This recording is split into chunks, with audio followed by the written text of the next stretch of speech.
Son valores que a medio y largo plazo sí que desde el punto de vista fundamental sí que me gustan, pero también es cierto que el sector tecnológico de Estados Unidos, también el aspecto técnico, se ha deteriorado bastante.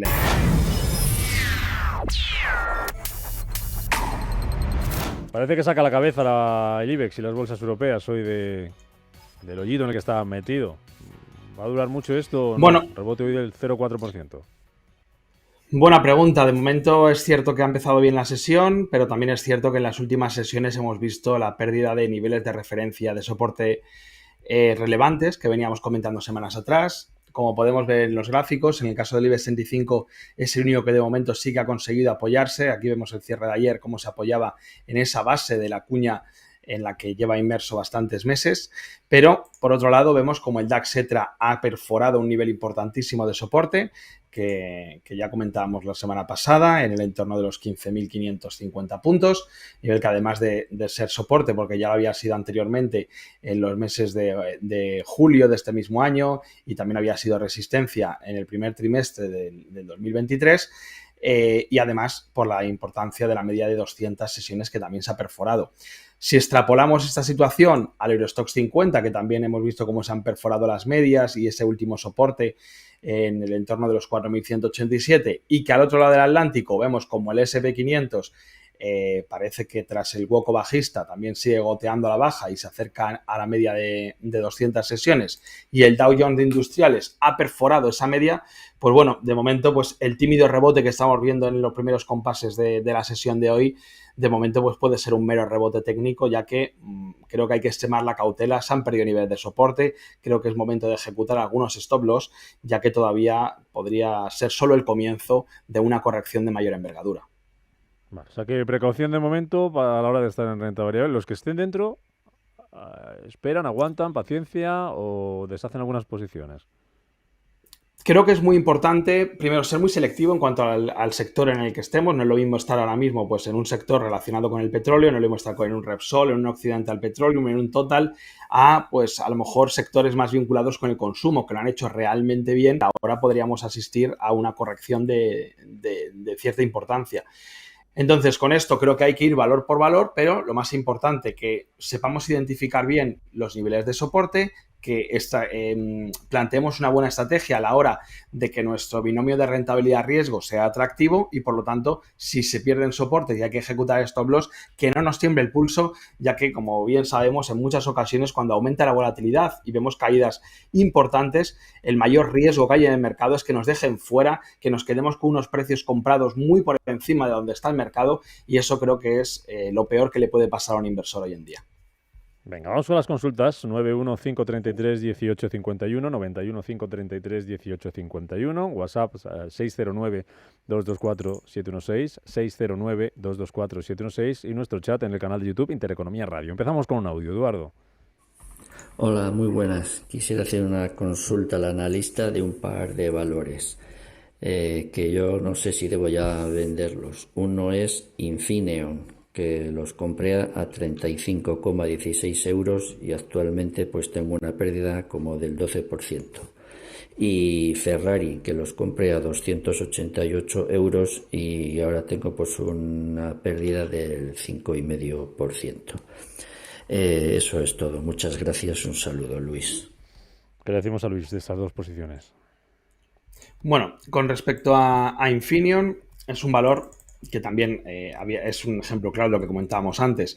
Desde prácticamente finales del 2022 hasta mediados de este año lo había hecho realmente bien, revalorizándose desde niveles de 22 euros aproximadamente hasta llegar a los 40, pero ahora el aspecto técnico ha empeorado de forma considerable. En primer lugar, vemos aquí un hueco bajista, que es la principal referencia que se va a quedar para el medio y largo plazo, y que hasta que no sea capaz de cerrar dicho hueco, la tendencia de medio y largo plazo pasa a ser lateral bajista. Y ahora, en las últimas semanas, estamos apreciando ciertas divergencias, como podemos observar aquí, con este último tramo de caída. Vemos como en el caso del MAC tenemos una divergencia alcista. Vamos a ver si desde aquí experimenta un rebote. Es cierto que tenemos a corto plazo otra referencia, otro hueco sin cerrar en el entorno de los 32. Sí que de momento la tendencia es bajista, Aprovecharía cualquier rebote hasta estos niveles de 31, 32 para deshacer posiciones, ya que además vemos cómo están a punto de cruzarse a la baja las medias de 60 y 200, dando una señal de venta de medio largo plazo. Así que poco más que decir. Cualquier rebote aprovecharía para deshacer posiciones porque de momento es bajista. Resistencia de corto plazo este hueco, resistencia de medio y largo plazo esta, y entre la importancia de las medias. Con respecto a Ferrari, ¿no? Sí. Aquí lo vemos. Bueno, de momento vemos cómo está consolidando el último tramo alcista que ha experimentado el valor. Podemos trazar aquí un canal bajista, un canal de consolidación. Ha servido para descargar toda la sobrecompra que acumulaba. Creo que todas las miradas tienen que estar puestas en el soporte de los 260 euros, ya que, como podemos apreciar, han servido anteriormente de resistencia en abril de este año. Posteriormente sirvió de soporte a finales del mes de mayo. Así que mientras no pierda los 260, vamos a dar por hecho que estamos en un canal bajista, pero de consolidación, para descargar la sobrecompra y para volver a retomar las alzas. Es un valor que lo ha hecho realmente bien, que la tendencia de medio y largo plazo de momento sigue siendo alcista, así que mientras aguante los 260, incluso a aquellos que estén esperando para tomar posiciones, esperaría a ver si se acerca a ese nivel para reducir bastante el riesgo a la hora de poner el stop loss. Pero de momento sí que es un valor que creo que se puede mantener en cartera. Pedro, buenos días. Sí, buenos días. Díganos. Sí, quería preguntarle a su opinión. ¿Qué opina de si es momento de entrar ahora en Amazon o si él piensa que sería mejor Microsoft? Y eso era todo. Muchas gracias. A usted, Pedro. Amazon o Microsoft. Bueno, son valores que a medio y largo plazo sí que desde el punto de vista fundamental sí que me gustan, pero también es cierto que el sector tecnológico de Estados Unidos, también el aspecto técnico se ha deteriorado bastante. El ejemplo claro lo tenemos con el Nasdaq. Aquí tenemos el Nasdaq Composite, en el que podemos observar cómo se ha perdido un nivel de soporte importante. Vamos a ver si en las próximas sesiones es capaz de recuperarlo, pero como se puede apreciar aquí en el gráfico, vemos cómo tras perder la zona de los 13.180 puntos, se podría abrir la puerta a un nuevo tramo bajista de una amplitud de hasta el 5% y podría ir a buscar la media de 200 sesiones. Eso me hace ser bastante cauto con el sector tecnológico en general.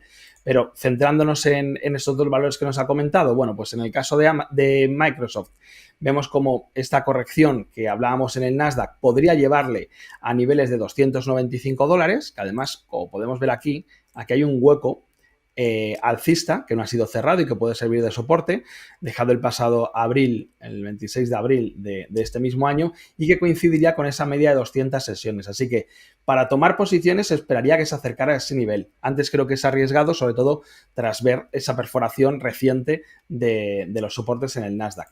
Y en cuanto al caso de Amazon, sí, también vemos cómo se ha perdido la media de 60 sesiones, ha dejado un hueco bajista, que ahora pasa a ser el principal nivel de resistencia de corto plazo, y hasta que no consiguiese cerrar por encima de la zona de los $135, creo que el escenario de corto plazo es bajista. El primer objetivo de caída estaría en torno a los $113, que como vemos es la media de 200 sesiones, pero es que además sirvió de resistencia, fue el nivel donde se paró en esta subida que vemos aquí del pasado 2 de febrero del 2023. Así que en ambos casos creo que para reducir riesgo esperaría a ver si esta corrección que ha comenzado en las últimas sesiones tiene continuidad y si se acerca a niveles de soporte se pueden tomar posiciones, pero siempre ajustando el nivel de stop loss. Vale.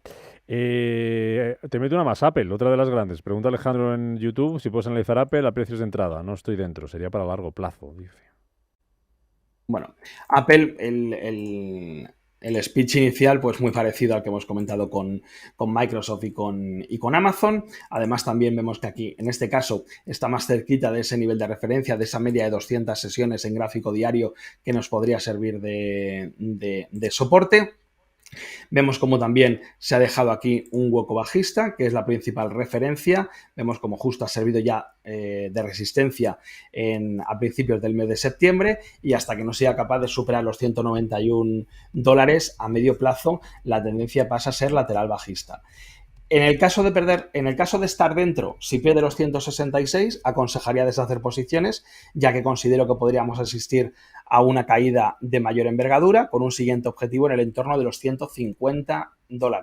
Si se está pensando en entrar, como es el caso de nuestro amigo, bueno, pues a corto plazo se podría buscar un punto de entrada cerca de 166 con un stop loss ajustado, porque insisto, si pierde los 166, perdón, al cierre, podríamos asistir a una mayor corrección, pero de momento vamos a ver cómo se comporta ante el principal nivel de soporte. Resistencia a medio plazo ya he comentado que sería este nivel, y a corto plazo tenemos este pequeño hueco también que no ha sido capaz de cerrar de forma diaria en el entorno de los 180. Así que de momento la estructura de corto plazo es lateral bajista y por lo tanto esperaría un poco. Vale. Santiago pregunta por BTU, que creo que es Peabody Energy, enseguida te lo digo, el ticker es BTU, si quieres vete buscándolo. B de Barcelona, T de Tarragona o de Uruguay, a $19,98 y HLX, compradas a 10,65, que ¿cómo las ves? Vale. Bueno, en el caso de HLX, entiendo que es Helix Energy Solutions. Entiendo que sí, será el ticker, así que... ¿A cuánto las tiene compradas, perdona? Un segundo. HLX a 10,65 y Peabody, BTU, Vale. a 19,98. Perfecto. Bueno, la de Peabody Energy vemos como, bueno, pues todo valor relacionado con la energía ahora mismo está pasando por un buen momento. Como podemos apreciar aquí, además, se ha conseguido superar en la sesión de ayer la media de 200 sesiones y lo que es más importante, con un volumen bastante considerable. Aquí, en primer lugar, podemos trazar una tendencia alcista desde los mínimos establecidos en mayo de este año. Sería un soporte de medio plazo en el entorno de los 22,28 euros, y a corto plazo y tras la superación de la media de 200, el siguiente nivel objetivo al que podría dirigirse el valor poco a poco sería estos máximos vistos en 27,70.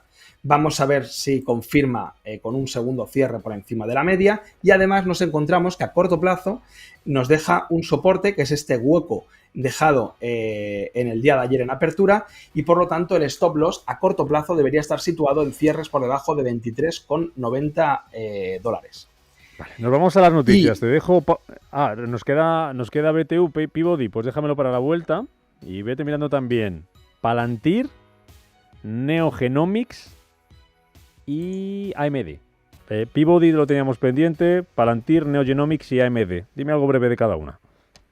Bueno, Peabody justo es la última que habíamos comentado, la que teníamos pendiente era la de Helix Energy. Helix, vale, Helix.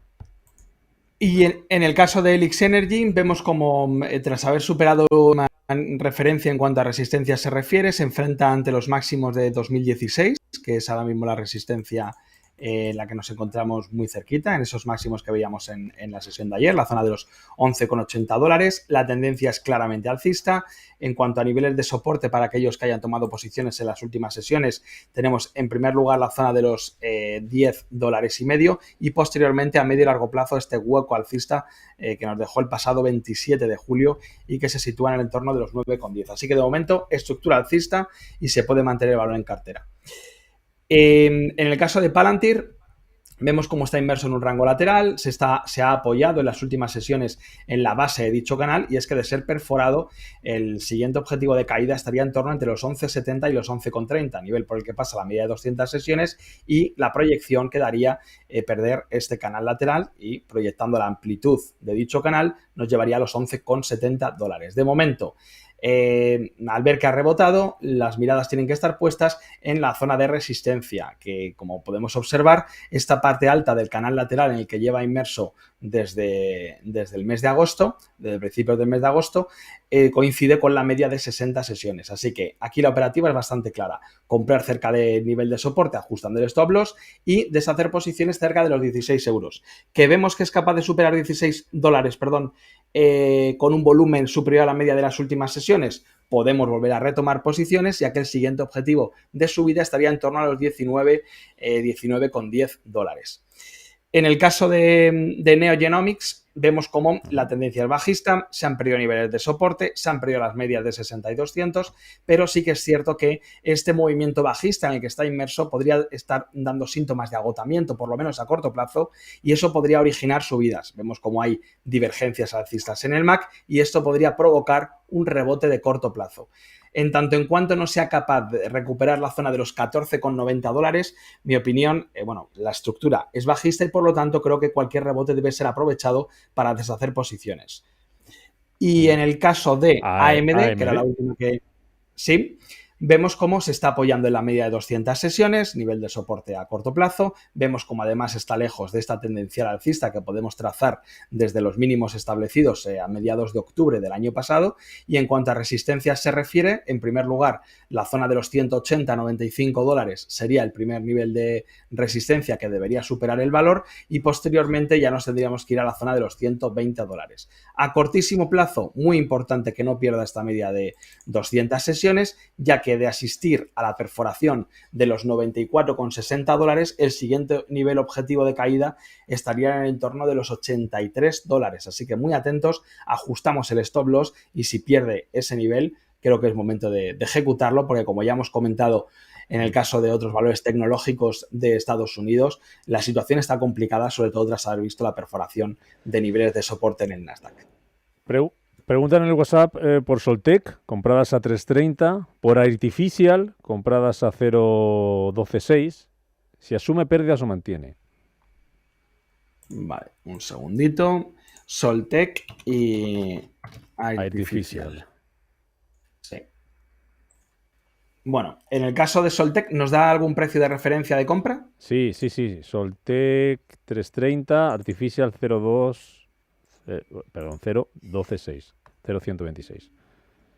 Bueno, en el caso de Soltec la situación es bastante complicada porque no tenemos referencias en cuanto a soporte se refiere, ya que estamos viendo una situación de caída libre en el valor en el momento en que ha perdido la zona de los 3,39, 3,40, que eran los mínimos históricos de la compañía, aunque es cierto que no tiene mucho recorrido, ya que salió a finales del 2020 a bolsa, pero vemos cómo esa perforación de los 3,30 y 38 hace entrar al valor en situación de caída libre y además estamos viendo cómo estas últimas caídas está siendo con un volumen superior a la media, por lo que de momento si se está dentro si se está fuera aconsejaría no tomar posiciones hasta que nos dé algún síntoma de cambio de tendencia y si se está dentro de la acción aprovecharía cualquier rebote, cualquier aproximación a modo de pullback a esa zona de los 3,40, 3,38 para deshacer posiciones. Creo que es un sector que, como se puede apreciar y por lo que estamos viendo en muchos de sus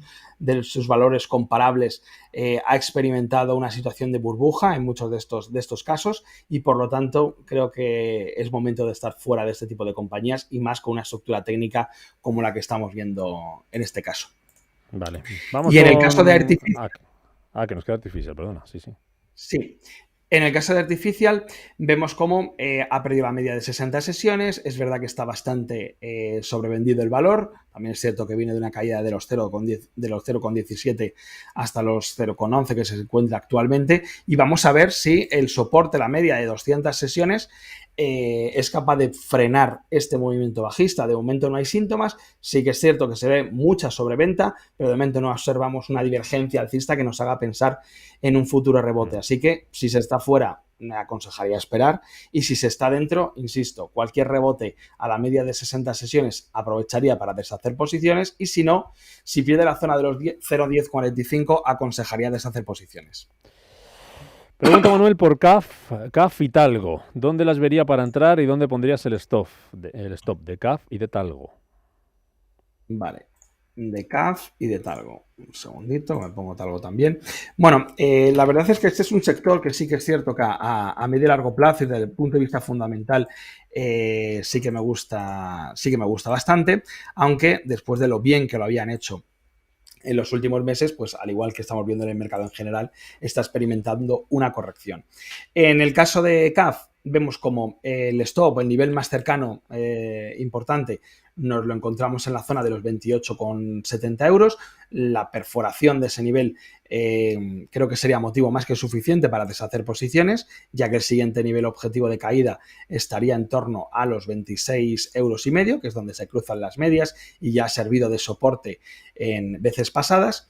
Así que el nivel de soporte ese sin duda, y en cuanto al nivel de resistencia también está bastante claro, es la zona de 31,45, 31,5 €, zona por la que pasa la media de 60 sesiones, perdón, y que además si aplicamos los retrocesos de Fibonacci vemos cómo coincide que es el 50% de este último tramo correctivo que estamos experimentando prácticamente desde principios de septiembre.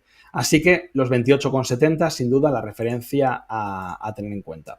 Y en cuanto a Talgo, vemos cómo la estructura es similar en cuanto a que se ha perdido la media de 60 sesiones y en cuanto a que el nivel a vigilar es la media de 200 sesiones, que en este caso pasa por los 3,36 €. Además vemos como esta zona entre los 3,36 y los 3,33 han servido de resistencia durante muchísimos meses, sobre todo a principio de año, hasta que por fin fue capaz de superarlo a mediados del mes de julio, y por lo tanto ahora debería servir de soporte y no debería ser fácil perder dicho nivel. Si se acerca a los 3,35, incluso si no estamos dentro del valor, creo que puede ser una buena oportunidad. Ajustamos el stop loss a cierres por debajo de 3,30, pero creo que estaríamos asumiendo un riesgo bastante limitado con el posible potencial de subida que tendríamos. Y en cuanto a resistencias de corto plazo, sin duda, el nivel a vigilar es la zona de los 3,67 €, no solo porque pasa la media, sino porque, como podemos apreciar aquí, durante bastantes sesiones ha servido de soporte y, por lo tanto, como bien sabemos,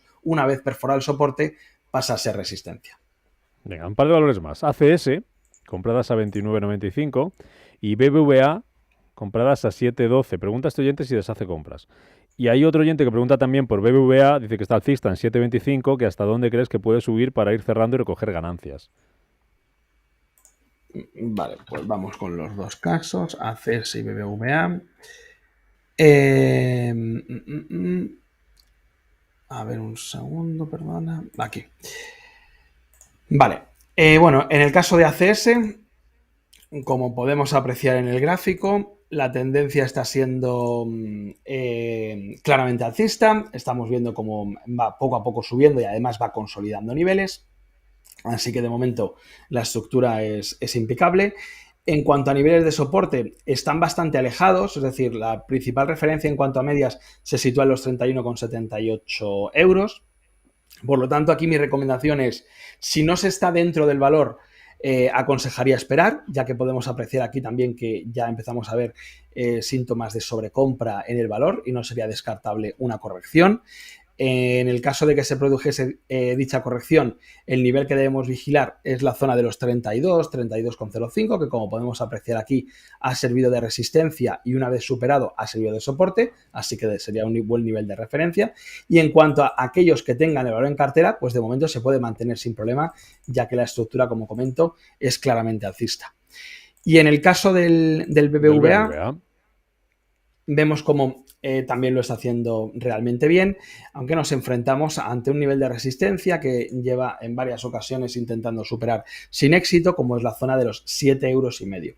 Esa sin duda es la referencia de corto plazo. Ya hemos visto cómo hizo un intento a principios del mes de agosto. Posteriormente hemos visto otro intento a finales de julio, a finales de agosto, y ahora en septiembre en 3 o 4 ocasiones ha intentado superarlo sin éxito. En cuanto a niveles de soporte que debemos estar atentos, en primer lugar la zona de los 7,13 y posteriormente la zona de los 6,80. Así que, de momento, se puede mantener el valor en cartera porque parece que está consolidando, pero si finalmente no es capaz de superar la zona de los 7,5 €, sí que aconsejaría deshacer por lo menos parte de la posición y esperar a ver cómo se comporta ante el soporte o recomprar incluso en zonas de soporte. Oye, nos vamos a consultas por aquí que nos da tiempo ya a responder, pero por contar cómo está la situación, el IBEX 35, lo que hemos hablado, pues ha llegado a poner incluso en rojo, ahora sube un 0,02%, 9.333.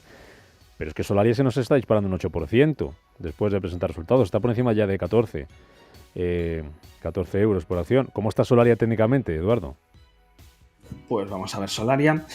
A ver, es cierto que Solaria había experimentado bastante volatilidad, sobre todo en las últimas semanas.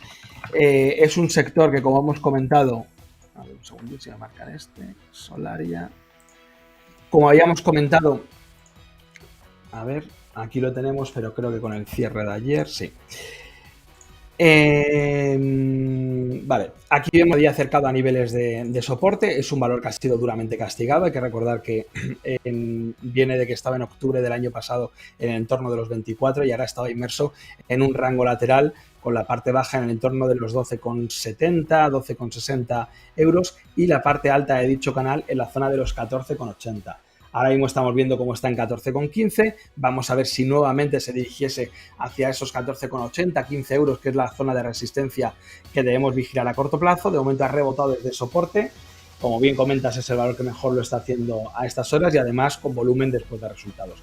Así que, de momento, sigue dentro del canal lateral. Lo único que ha hecho es rebotar desde la parte baja a la parte alta, pero muy atentos a esos 14,90, 15 euros, que sin duda son los principales niveles de resistencia y que de superarlos sí que nos podría hacer pensar en un nuevo tramo alcista de medio plazo.